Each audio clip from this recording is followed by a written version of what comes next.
You need the following tools to mix Arbokol AG2 Pouring Grade.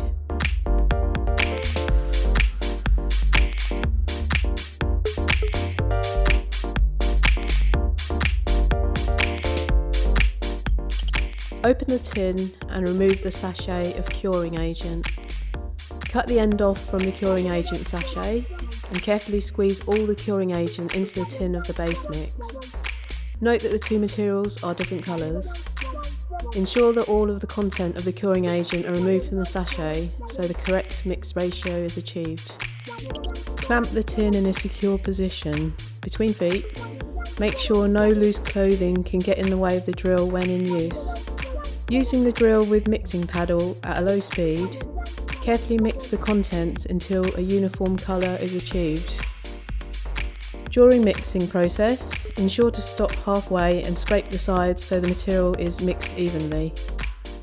The material will become warmer during mixing. Do not mix too quickly, as this will place additional heat into the mix and speed up the curing process. Scrape down mixing paddle. Arbokol AG2 Pouring Grade is now ready to be used.